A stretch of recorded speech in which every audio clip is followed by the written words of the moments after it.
আজকে তোমাদের সঙ্গে দারুণ স্বাদের একটা ব্রেকফাস্ট রেসিপি শেয়ার করব।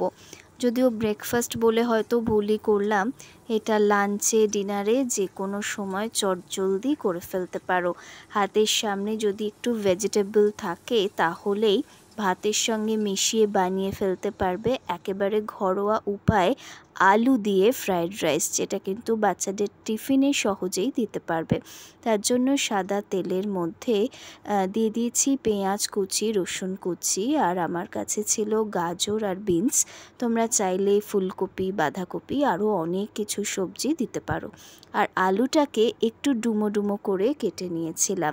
সাধারণত ফ্রাইড রাইসে আলু দেয় না, কিন্তু আমরা বাঙালিরা চাইনিজ খাবারকে কিন্তু একেবারে বাঙালিদের মতন করেই রান্না করতে শিখে গেছি। আর দেখো একটুখানি নিয়ে নিয়েছিলাম সয়াবিন। সয়াবিনের যে ছোট ছোট চাংসগুলো হয়ে থাকে সেগুলোকে সেদ্ধ করে দিয়েছি। আর আলুটাকেও সামান্য নুন হলুদ জলে ভাপিয়ে নিয়েছি। এরপরে শুধুই ভাজা ভাজা করে নিতে হবে। নুন মিষ্টি স্বাদ মতো দিয়েছি, মিষ্টিটা একটু বেশি দিয়েছি যাতে খেতে ভালো লাগে। আর টমেটো সস দিয়েছি।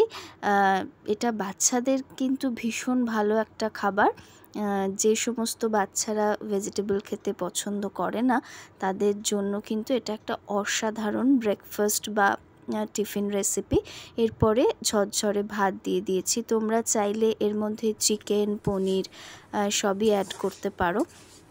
আর আমি এই রান্নাটা দুভাগে করেছিলাম, ডিম ছাড়া আর ডিম দিয়ে। কিছুটা ভাত তুলে নিয়েছি, তারপর পাশে দুটো ডিম ফাটিয়ে ভালো করে ভেজে এই ভাতের সঙ্গেই মিশিয়ে নিয়েছি। ডিমটার মধ্যে সামান্য গোলমরিচ আর নুন দিয়েছি। দেখো কি সুন্দর দেখতে লাগছে। একেবারে ঝরঝরে পোলাও কিন্তু খুব সহজে তৈরি হয়ে গেছে।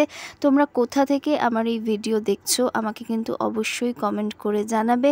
আর ভিডিওটা কেমন লাগলো সেটাও কিন্তু কমেন্ট করে জানাতে ভুলবে না। আর চ্যানেলটা অবশ্যই সাবস্ক্রাইব করে পাশে থাকবে, তাহলেই কিন্তু এরকম দারুণ দারুণ রেসিপি নিয়ে আমি তোমাদের সামনে আসতে পারবো।